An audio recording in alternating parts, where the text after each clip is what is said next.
राष्ट्रवादी काँग्रेसचे अध्यक्ष शरद पवार सध्या बोलतायत. आपण थेट जाऊया तिकडे. चर्चा चालू आहे. माहिती नाही उद्या बजेटमध्ये काय केलं पण अद्याप तर त्यांनी काही केलं नाही. हे 3 राज्यात काहीतरी पावलं टाकली. और साहब, जो एक्सपोर्ट है जो कोरोना से पहले था लगभग 45 लाख मेट्रिक टन और अभी वो 15 लाख मेट्रिक टन में कैप लगाया गया है, ऐसा आरोप ट्रेडर कर रहे हैं कि कैप लगाया गया है. अब ऐसे पहले एक्सपोर्ट तो शुरू करो, एक्सपोर्ट पर कुछ ना कुछ रिस्ट्रिक्शन था वो तो खत्म करो, फिर देखेंगे क्या इफेक्ट होता है. पवार साहेब, कांद्याला हमी भाव मिळावा ही शेतकऱ्यांची मागणी आहे आणि सातत्याने हीच मागणी शेतकरी लावून धरतात. काय वाटतं आपल्याला या आतापर्यंत आपण हेच बोललो ना.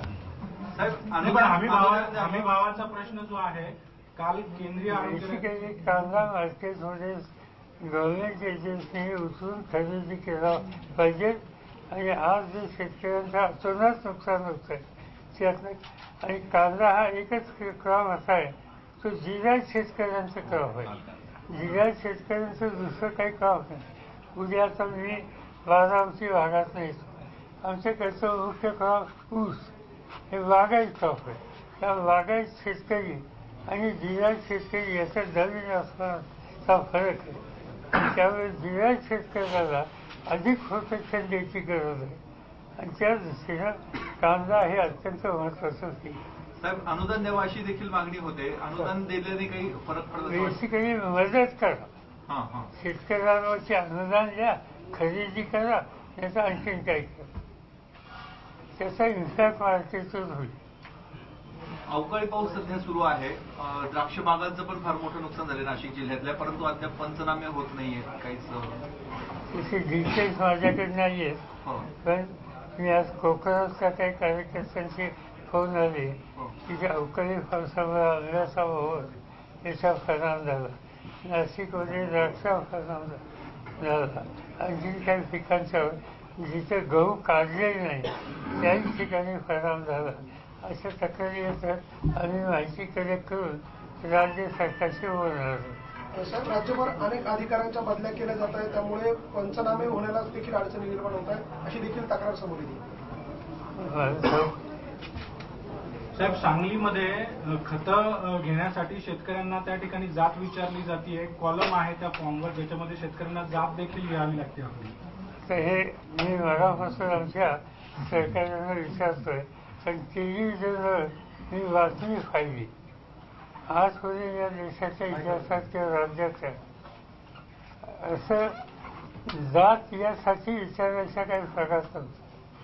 आणि विचारतात का, विचारत असतात तर का विचारतात, हे अत्यंत चुकीचं विचारत असतात. पण त्याची माहिती आम्ही घेतोय. पण तुमच्याकडे काही माहिती आहे का? तो जो फॉर्म आहे एक, त्याच्यामध्ये जातीचा देखील कॉलम आहे. ज्यावेळेस ते खतं घेतात त्या ठिकाणी तर त्याच्यामध्ये तो कॉलम दिलेला आहे. पॉज मशीन मध्ये आहे का तुमच्याकडे? पॉज मशीन मध्ये ते फीड करावं लागतं आणि ते रासायनिक कॉलम पूर्ण भरल्याशिवाय फिलअप नाही होत. फिलअप होत नाही. तो अर्ज पूर्णपणे. तुमची जात कोणती आहे असं विचारलं. त्या कॉलम त्याची कॉपी आहे का? ऑनलाईन प्रिंट काढत जोपर्यंत तो कॉलम तुम्ही टाकत नाही तोपर्यंत ते अर्ज पुढे जात नाही. जाणारच नाही पुढे. गेलंच ते मग कोणालाच होणार नाही. साहेब, सध्या राष्ट्रवादी काँग्रेसने नागालँडमध्ये भाजपला पाठिंबा दिला, त्यावरनं अनेक चर्चा सुरू आहेत. आम्ही भाजपला पाठिंबा दिला असं नाही. हो. राष्ट्रवादी काँग्रेसने आज तुम्हाला माहिती करायची ठाऊक आहे की नागालँडला आज त्या ठिकाणी कुठलाच पक्ष बाहेर राहिला नाही. सगळे पक्ष एकत्र आले. त्यांनी बसून हा निकाल घेतला, नागालँड इथं नागांचे काही इश्यू आहेत. हो हो. आणि कदाचित तुम्हाला ठाऊक असेल तर एक काळ असा होता की नागालँडमध्ये नागा संघटना देश विघातक काही कार्यक्रम घेत होते. तर या सगळ्यांना एकत्र आणावं आणि या गोष्टी आपण टाळाव्यात असा प्रयत्न तिथले मुख्यमंत्री यांनी केला. ते मुख्यमंत्री भाजपचे नाही आणि त्यांनी सगळ्यांशी कॉन्टॅक्ट केल्याच्या नंतर आमच्या पक्षाचे 7 लोक जे आहेत, आमच्या 7 जणांनी हे सांगितलं की आम्ही भाजपबरोबर जाणार नाही. मात्र इथं ऐक्याच्या दृष्टीने काहीतरी पावलं टाकली जात असतात मुख्यमंत्र्यांच्याकडून, तर आम्ही निगेटिव्ह लाईन घेणार नाही, डिस्ट्रक्टिव्ह लाईन घेणार नाही आणि त्याच्यासाठी आमचं सहकार्य असेल. यापेक्षा दुसरं काही त्याच्यामध्ये नाही. थँक्यू. सगळ्या थँक्यू.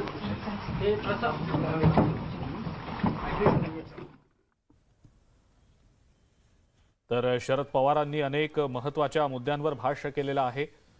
नागालँडमध्ये आम्ही भाजपला पाठिंबा दिला असं नाही, असं पवारांनी पुन्हा एकदा स्पष्ट केलंय. नागालँडमध्ये सर्वच पक्ष एकत्र आलेले आहेत आणि आम्ही भाजपला पाठिंबा दिलेला नाही असं देखील पवारांनी सांगितलेलं आहे. या व्यतिरिक्त कांद्याचा मुद्दा संसदेमध्ये मांडणार असल्याचं सुद्धा पवारांनी यावेळेला सांगितलेलं आहे. पुढची महत्त्वाची बातमी बघूया. दापोलीमधल्या कथित साई रिसॉर्ट प्रकरणी पहिली मोठी कारवाई करण्यात आलेली आहे. रामदास कदमांचे बंधू सदानंद कदम यांना ईडीनं ताब्यात घेतलंय. रत्नागिरीतल्या खेड इथल्या कुडोशीमधनं त्यांना ताब्यात घेण्यात आलेलं आहे. ईडीचं पथक सदानंद कदम यांना घेऊन मुंबईच्या दिशेनं रवाना झाल्याची देखील माहिती मिळतेय. अधिवेशन सुरू असताना ही कारवाई करण्यात आल्यानं अनेक चर्चा रंगलेल्या आहेत. या कारवाईमुळे पुन्हा साई रिसॉर्ट आणि त्याच्याशी संबंधित अनिल परब यांच्या अडचणी आणखी वाढण्याची शक्यता व्यक्त होतीये. कोकणातलं पर्यटन उद्ध्वस्त करण्याचं काम फार मोठं पाप हे सरकार या ठिकाणी करत आहे. आणि मग ईडीच्या धमकीनं आज एक चांगल्या हॉटेल व्यावसायिकाला ईडीनं कारवाईसाठी घेतलेलं आहे. आणि मग ईडीची कारवाईच्यामुळे संपूर्ण कोकणातलं पर्यटन उद्ध्वस्त होण्याच्या मार्गावरती आज आपल्याला पाहायला मिळत आहे. दापोली साई रिसोर्ट घोटाळा, ईडीने आज सदानंद कदमची अटक केली आहे. अब तेरा क्या होगा अनिल परब. ईडीचा गैरवापर केला जातोय. संजय राऊत साहेबांना अटक झाली, 100 दिवस आतमध्ये ठेवलं. फक्त हे महाराष्ट्रात होतं असं नाही, दिल्लीतले मनीष सिसोदिया उपमुख्यमंत्री यांना अटक झालेली आहे. राबडी देवींच्या घरी चौकशी झालेली आहे. आणि म्हणून जे जे लोक भारतीय जनता पार्टीच्या सरकारच्या विरुद्ध, मग राज्यातलं असेल केंद्रातलं असेल, वागतं बोलतं काम करतं, त्याला ईडीचा धाक दाखवून त्याला गप्प बसवण्याचा प्रयत्न मला असं वाटतं केंद्र सरकार करते. त्याच्यातलाच भाग हा सदानंद कदमांवरची कारवाई आपल्याला मानता येईल. कसबा पोटनिवडणुकीतल्या पराभवावरनं पुणे भाजपमध्ये सुरू असलेल्या ब्लेम गेमवर पहिल्यांदाच पक्षाकडनं अधिकृत प्रतिक्रिया आलेली आहे. पुणे भाजपचे संघटन सरचिटणीस राजेश पांडे यांनी कसब्यातला पराभव ही आमची सामूहिक जबाबदारी असल्याचं म्हटलंय. तसंच या पराभवाची कारण मीमांसा करणारा अहवालही प्रदेश भाजपला पाठवल्याचं त्यांनी सांगितलं. त्यांच्याशी या संदर्भात एक्सक्लुझिव्ह संवाद साधलाय आमचे पुण्यातले प्रतिनिधी चंद्रकांत फुंदे यांनी. आपल्यासोबत सुद्धा राजेश पांडेजी आहेत. काय असेसमेंट काय? खरं म्हणजे असेसमेंट त्याच दिवशी आमच्या नेत्यांनी सांगितलं की आम्ही याचं योग्य ते आत्मपरीक्षण करू आणि पुढच्या काळात अशा चुका होणार नाहीत असं माननीय एकनाथ शिंदे साहेबांनी सभागृहात सांगितलेलं आहे. याच्यापेक्षा वेगळं काय असेसमेंट असणार आहे? नाही नाही नाही, भाजपचं पराभवाची जबाबदारी नेमकी कोणाची? कारण ब्लेम गेम सुरू झालेली आहेत. नाही, मला वाटत नाही की काही ब्लेम गेम सुरू झाले आणि भाजपमध्ये अशी कोणा एकावरती जबाबदारी, एकावरती खापर अशा प्रकारचं काही संस्कृती नाही आहे. आम्ही सामूहिक जबाबदारी घेतली होती विजयाची, आम्ही सामूहिक जबाबदारी घेतली पराभवाची. आता आम्ही सगळे मिळून याचं आत्मपरीक्षण करणार आणि पुन्हा अशा प्रकारच्या चुका न होता ज्या झाल्या आहेत त्याच्यावरती पुढच्या काळात काम करणार.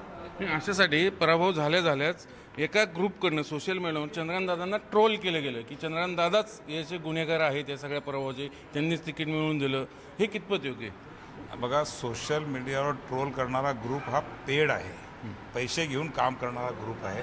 तो काय भारतीय जनता पार्टीतला कुठला ग्रुप नाही आहे. आम्हाला चांगला पाठिंबा कसब्यातनं मिळालेला आहे.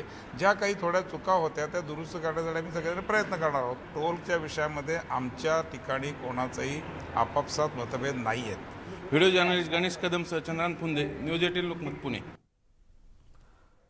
खासदार संजय राऊतांनी भाजपावर पुन्हा एकदा हल्लाबोल केलाय. चंद्रशेखर बावनकुळेंच्या नेतृत्वात भाजपचा सगळ्या निवडणुकांमध्ये पराभव झालाय. बावनकुळेंच्या नेतृत्वात भाजपची अधोगती झाल्याचं संजय राऊतांनी म्हटलंय. तर आगामी सगळ्या निवडणुका महाविकास आघाडी एकत्रित लढणार असल्याचंही राऊतांनी म्हटलंय.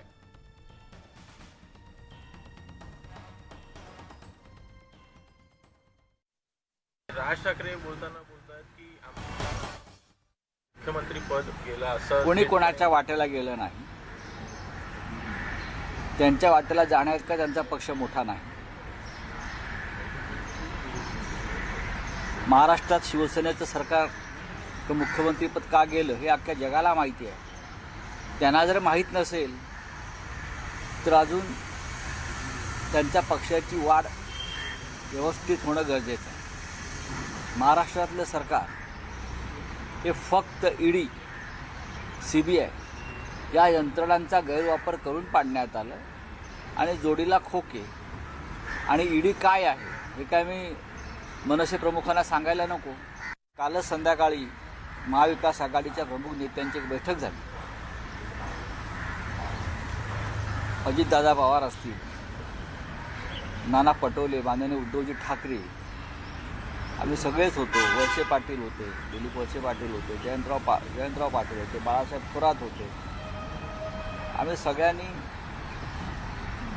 काही भूमिका आणि काही निर्णय ठरवले आहेत आणि ते असे आहेत की कोणत्याही परिस्थितीमध्ये लोकसभा येणारी आणि विधानसभा या एकत्रित मजबूतीनं लढायच्या आणि भारतीय जनता पक्षाला त्यांची जागा दाखवायची. चंद्रशेखर बावनकुळे यांनी खरं म्हणजे ते आल्यापासून अध्यक्षपदावर त्यांच्या पक्षाची अधोगती कशी चालली याची रोखण्याचा प्रयत्न करा. विधान परिषदेच्या बहुतेक सर्व जागा त्यांच्या नेतृत्वाखाली हारलेल्या आहेत. कसब्याची गेली 30 वर्ष भाजपकडे असलेली जागा BJP हारलेली आहे. चिंचवडला निसटता विजय आहे, निसटता बंडखोरीमध्ये. त्याच्यामुळे चंद्रशेखर बावनकुळे यांच्या भूमिकेवरती किंवा बोलण्यावरती फार लक्ष द्यायची गरज नाही. दरम्यान राऊतांच्या टीकेनंतर चंद्रशेखर बावनकुळेंनी देखील प्रत्युत्तर दिलंय. पाहूया. संजय राऊत साहेबांनी पहिलं बघितलं पाहिजे की संजय राऊत साहेब जेव्हापासनं बोलायला निघाले, सकाळी 9 वाजता टोमणे मारायला निघाले,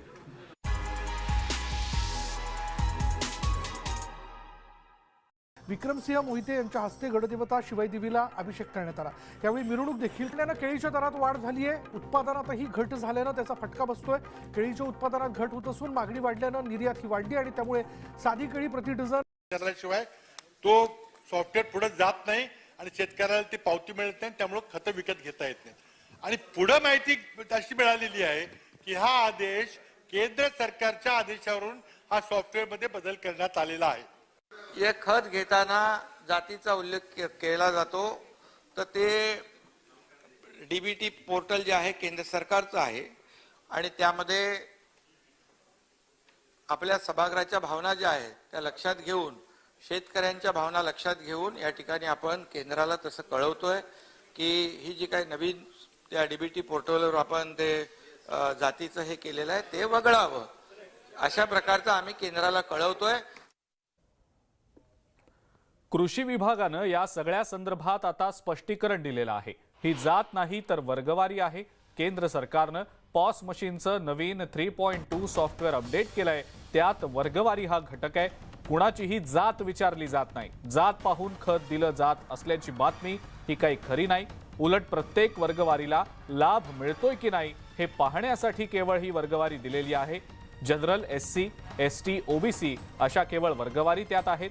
केवळ असा सर्वांना लाभ मिळावा हा हेतू आहे. आणि असं असलं तरी शेतकऱ्यांना कुठलाही त्रास होऊ नये म्हणून राज्य सरकारनं एक पत्र केंद्र सरकारला पाठवून याबाबत समाधानकारक तोडगा काढण्याची विनंती कृषी विभागानं केलेली आहे. शेतकऱ्यांच्या वीज बिलामध्ये कोणतीही वाढ केली जाणार नसल्याचं उपमुख्यमंत्री देवेंद्र फडणवीस यांनी आता घोषणा करत सांगितलंय. महावितरणनं वीज दरवाढ मागितलेली होती, त्याला फडणवीसांनी स्थगिती दिलेली आहे. महावितरण जेवढी वीज दरवाढ मागतं तेवढी दरवाढ कधीच दिली जात नसल्याचं फडणवीसांनी म्हटलंय.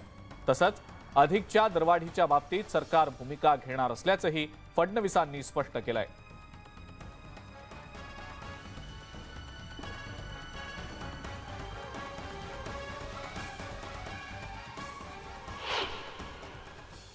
पहिल्यांदा तर मी हे स्पष्ट करून देऊ इच्छितो की शेतकऱ्यांच्या बिलामध्ये आपण कुठलीच वाढ करत नाही आणि या ठिकाणी जे वारंवार पेपरमध्ये देखील छापून येत आहे, मांडलं देखील जात आहे 37% वस्तुस्थिती नाही. चाळीसगाव शहरात विक्रीसाठी ठिकठिकाणी लाल मिरची उपलब्ध झालेली आहे. यंदा लाल मिरचीची आवक वाढल्यानं मिरचीचा दर जवळपास 100 रुपयांनी कमी झालाय. गेल्या महिन्यात गावरान मिरची 350 रुपये किलो दरानं विक्री होत होती. आता मिरचीची आवक वाढल्यानं किमतीत मोठी घट झाली आहे. गावराणी, पटना, रसगुल्ला, चपाटा या सर्व प्रकारच्या मिरचीचे दर कमी झाल्यानं ग्राहकांनी मात्र समाधान व्यक्त केलंय.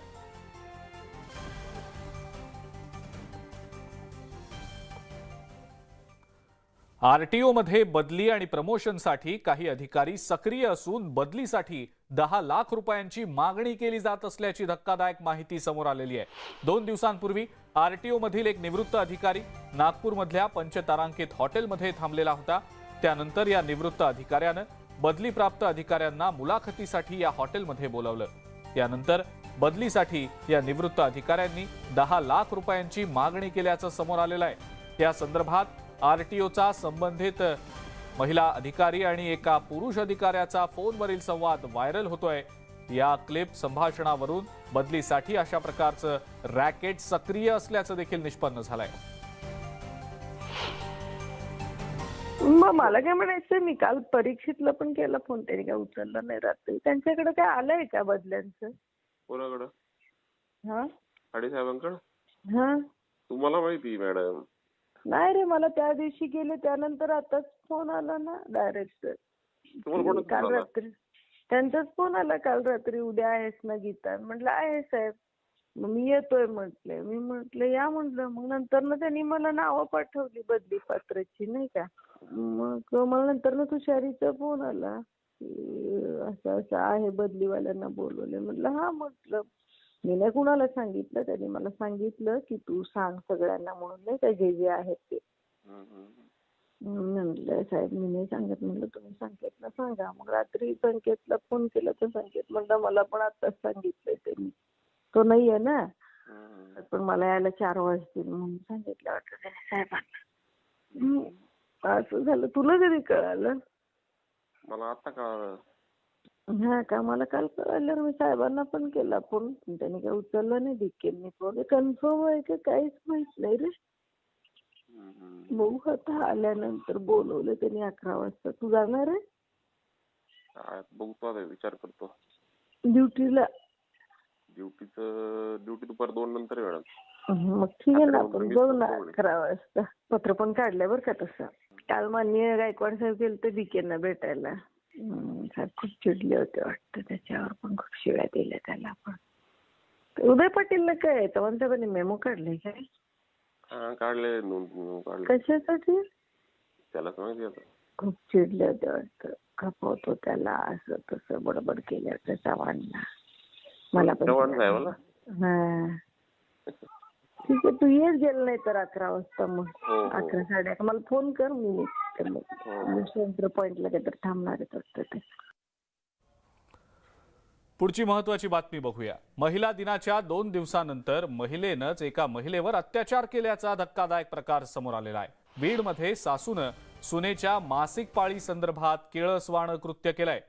पीडितेचं सासर बीडमध्ये असून ऑगस्ट 2022 मध्ये हा प्रकार घडल्याचा आरोप करण्यात आलाय.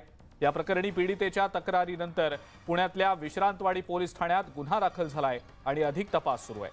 पुरोगामी महाराष्ट्राला लाजवणारं हे कृत्य असून एक जबाबदार वृत्तवाहिनी म्हणून आम्ही या कृत्याचा निषेध करतो. अघोरी कारणासाठी पाहिजे असं तिला सांगून तिच्या इच्छेविरुद्ध त्या वेळेला सलग 3 दिवस तिला विवस्त्र करून तिचा दीर, तिचा मावस दीर, त्यांचा भाचा आणि गावातला एक जण अशा मिळून तिचं ते मासिक पाळीतलं रक्त काढून ते बाटलीत वगैरे कापसाने काढून ते घेतल्या.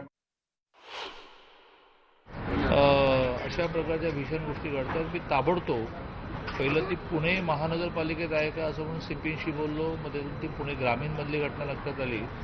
पुणे ग्रामीणच्या एसपींशी तातडीने बोलून त्यांना असं म्हटलं मला फर्स्ट रिपोर्ट लगेच हवा आहे की नेमकं काय झालं आहे आणि त्या घडलेल्या घटनेप्रमाणे जेवढी कडक कलमं लावता येईल तेवढी लावा.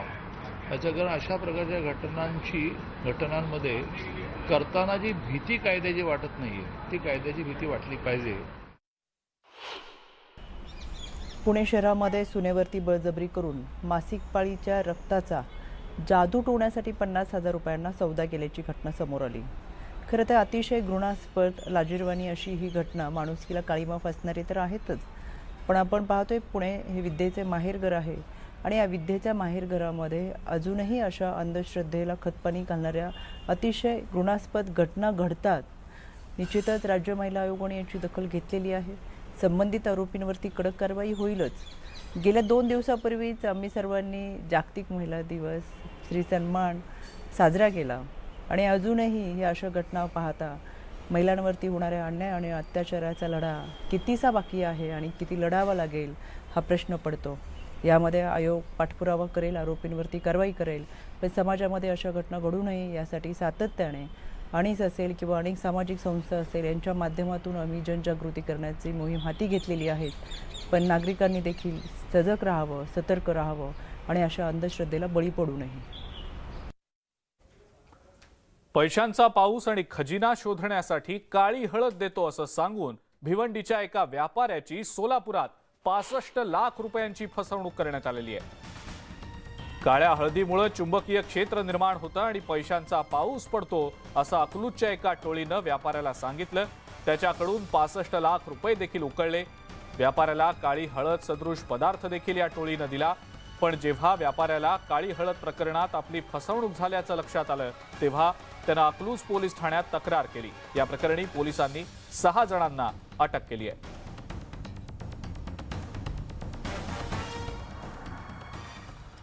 आणि यानंतरची ब्रेकिंग न्यूज आता आपण बघणार आहोत. सदानंद कदम यांना घेऊन ईडी आता कार्यालयात दाखल झाल्याची ब्रेकिंग न्यूज आहे. सदानंद कदम ईडी कार्यालयात आता दाखल झालेले आहेत. त्यांना घेऊन ईडीची टीम आता कार्यालयात दाखल झाल्याची माहिती मिळतेय.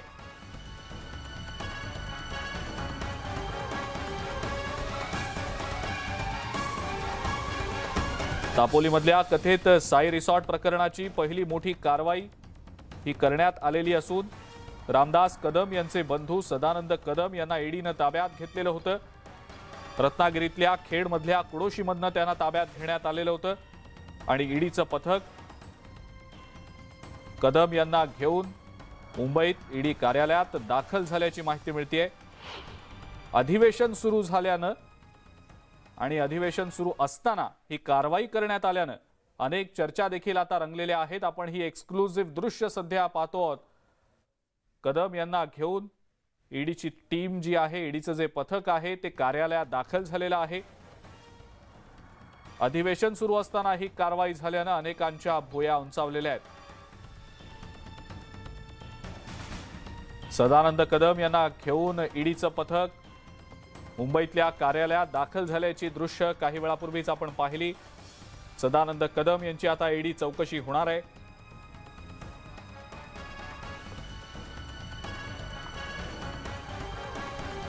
दापोलीमधल्या साई रिसॉर्ट प्रकरणी ही पहिली मोठी कारवाई करण्यात आलेली आहे. रामदास कदम यांचे बंधू सदानंद कदम यांना ईडीनं ताब्यात घेतलेलं होतं. रत्नागिरीतल्या खेडच्या कुडोशीमधनं त्यांना ताब्यात घेण्यात आलेलं होतं आणि त्यांना घेऊन ईडीचं जे पथक आहे ते तातडीनं मुंबईच्या दिशेनं रवाना झालेलं होतं. आता काही वेळापूर्वीच ईडीचं पथक कदम यांना घेऊन मुंबईतल्या ईडीच्या कार्यालयात दाखल झालेलं आहे. या ठिकाणी कदम यांची ईडीच्या पथकाकडनं चौकशी केली जाईल. याच संदर्भातली अधिक माहिती आपण जाणून घेणार आहोत. प्रशांत बाग आपले प्रतिनिधी आपल्या सोबत आहेत सध्या. प्रशांत, काय नेमकी माहिती? अजिंक्य, खरं तर सकाळीच पेणमधनं सदानंद कदम यांना ईडीच्या अधिकाऱ्यांनी ताब्यात घेतलं होतं आणि चौकशीसाठी त्याला ताब्यात घेतलंय ही माहिती आपल्याला समजते. सकाळीच पेणला निघालेल्या ईडीच्या अधिकाऱ्यांचं पथक सदानंद कदम यांना घेऊन आता याच ईडी कार्यालयामध्ये दाखल झालंय. तब्बल 3:30 वाजले त्यांना इथे पोहोचायला. आपल्याला माहिती की सदानंद कदम यांच्यावर काही दिवसापूर्वी शस्त्रक्रिया झाली होती आणि छातीवरची एक गाठ त्यांच्यात काढण्यात आली होती. जवळपास 10 ते 15 दिवस डॉक्टरांनी त्यांना विश्रांती करण्याचा सल्ला दिला होता, पण ईडी अधिकारी त्यांना चौकशीसाठी म्हणून इथे घेऊन आलेत. अद्यापपर्यंत त्यांना कोणतीही अटक केली आहे असा कोणताही दुजोरा देण्यात आला नाहीये. दापोली रिसॉर्टच्या बाबत जी कागदपत्र सगळी समोर आहेत त्याबाबत सदानंद कदम यांच्याकडनं आलेली माहिती आणि याच्यामध्ये अनेक तफावत आढळत आहे. ईडीचे अधिकारी आज पुन्हा त्यांची एकदा चौकशी करणार आहे. या चौकशीमध्ये नेमकं काय तथ्य समोर येतं, सदानंद कदम यांना ईडीला अपेक्षित तशी माहिती सगळी देतात का, किंवा सदानंद कदम अजूनही काही लपाछपी करतायत का, यावर त्यांना अटक करायची का काय हा पुढचा निर्णय होईल. एवढीच माहिती आपल्याला आता समजते. पण सदानंद कदम आता बेलाट पियर मुंबईच्या ईडी कार्यालयात दाखल झाले आणि त्याची चौकशी बरोबर आहे. चौकशीनंतर आता काय नेमकं समोर येतं हे पाहणं महत्त्वाचं ठरणार आहे. प्रशांत, धन्यवाद, आपण ही जी माहिती दिली. अब्दुल सत्तार सध्या माध्यमांशी बोलतात, आपण थेट जाऊया तिकडे. गॅरंटीने सांगतो, सन्माननीय मुख्यमंत्री एकनाथजी शिंदे साहेबांनी जी विधानसभेमध्ये घोषणा केली आणि विधानसभेमध्ये सन्माननीय मुख्यमंत्री ज्यावेळेस बोलतात ती सत्य आहे. 40 केंद्र चालू आहे. 40 केंद्राच्या माध्यमातून 5 वेगवेगळ्या कंपन्यांना, शेतकऱ्याच्या कंपन्यांना खरेदीचा अधिकार दिला. पारदर्शकता यावी, शेतकऱ्याची अडवणूक होणे. त्या ठिकाणी 40 केंद्र उघडण्याचं कारण हे आहे का त्यांना वाहतुकीसाठी येणारा खर्च, नाफेडची खरेदी दूर असली तर त्याला जे वाहतूक खर्च येतो त्या माध्यमातून शेतकरी बांधवांना. आणि परत मुख्यमंत्री महोदय बोलले का जे कांदा पिकवणाऱ्या शेतकरी अडचणीमध्ये आहे, जसा धान पिकवणाऱ्या शेतकऱ्याला अनुदान देण्यात आला नागपूरच्या याच्यामध्ये, तसा विचार आमचाही चालू आहे. 1200 दर किमान मिळाला पाहिजे असं म्हणतात. नाही, जरूर नाही. पवार साहेब जे बोलले त्याच्याबद्दल मी पहिलेच बोललो की त्यांनी जी मागणी केली ती त्यांच्या पद्धतीने शेतकऱ्यासाठी केलेली आहे. परंतु याच्यावर सन्माननीय मुख्यमंत्री आणि उपमुख्यमंत्री महोदय आज उद्या परवा म्हणजे अधिवेशन संपण्याच्या अगोदर त्याची घोषणा करणार आहेत. किती देतात, काय देतात, शेवटी राज्याच्या हे सर्व काम करण्यासाठी लागणारा निधी आणि याच्यामध्ये अनुदान वितरित करणारा निधी, या दोघांमध्ये आपण पाहिलं का गेल्या वेळेस अजितदादा आणि जे आघाडीचं सरकार होतं ते महाविकास आघाडीने जे घोषणा केली त्याची अंमलबजावणीच केली नाही. शेतकऱ्याला सन्मानापर आपण जो सामूहिक अनुदान देणार होतो 50,000 रुपये प्रत्येक शेतकऱ्याला, ते दिलं नाही. घोषणा झाली, 2 वर्ष अंमलबजावणी झाली नाही. परंतु शिंदे साहेब आल्यानंतर लगेच आज आपण पाहिलं का हजारो कोटी रुपये त्यांच्यावर देण्यात आले आणि लाखो शेतकऱ्याला त्याचा फायदा मिळाला. सेकंड टप्प्यामध्ये जे राहिलेले शेतकरी त्यांनाही तात्काळ देण्याची घोषणा सन्माननीय उपमुख्यमंत्री आणि मुख्यमंत्री मोदयांनी केली. आता रासायनिक खतांची खरेदी सुरू असताना पॉस मशीनवर शेतकऱ्यांना जात सांगावी लागत आहे. संपूर्ण महाराष्ट्रामध्ये त्याच्यावर संताप व्यक्त केला जातो. ही कोणती पद्धत आहे? नाही, खरं म्हणजे केंद्र सरकारने एक ॲप आणला, एक मशीन आणली, त्याच्यामध्ये हे एक ऑप्शन आहे. त्यामध्ये आता केंद्र सरकारचे आजची जी मीटिंग होती ICRची, त्याच्यामध्ये मी तोमर साहेबाला सुद्धा बोललो का साहेब याच्यामुळं एक चांगली योजना आपण आणतात, पण एखादा वाक्य चुकीचा आला तर त्याच्यामध्ये शेतकरी बांधवांना किंवा बाकीचे जे आपले नेते आहेत, ते सत्ताधारी असेल विरोधी असेल, त्या सर्वांनी ही मागणी केली आणि आज मी ICRच्या मीटिंगमध्ये त्यांच्याशी मीटिंग करून आलो. तर आपल्या सगळ्यांचं पुन्हा एकदा स्वागत. कोल्हापूरच्या शिवाजी विद्यापीठाच्या अधिसभेमध्ये अखिल भारतीय विद्यार्थी परिषदेच्या कार्यकर्त्यांनी गोंधळ घातला. विद्यार्थ्यांच्या प्रश्नांकडे विद्यापीठ प्रशासन लक्ष देत नसल्याचा आरोप आंदोलकांनी केलाय. आंदोलकांनी अधिसभा सुरू असताना प्रचंड घोषणाबाजी केली. अभाविपच्या कार्यकर्त्यांनी अचानक केलेल्या या आंदोलनामुळे तिथे काही काळ गोंधळ निर्माण झाला. या गोंधळाच्या परिस्थितीत अधिसभा सदस्यांनी सुद्धा सभात्याग केला. यावेळेला आंदोलकांनी विद्यापीठ आणि कुलगुरूंच्या विरोधात जोरदार घोषणाबाजी देखील केली आहे.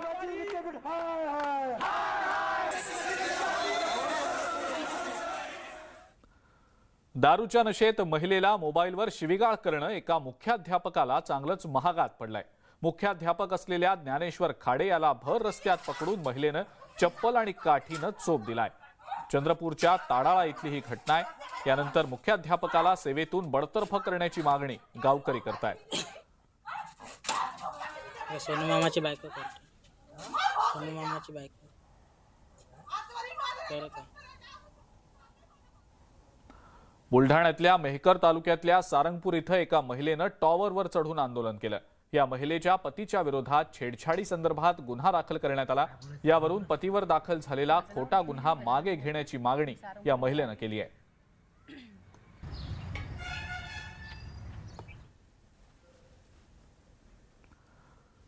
आणि या सगळ्या महत्त्वाच्या घडामोडींसोबतच दुपारच्या बातम्यांमध्ये आता वेळ झाली आहे इथंच थांबण्याची. ताज्या बातम्या आणि अपडेट्ससाठी बघत राहा फक्त न्यूज 18 लोकमत.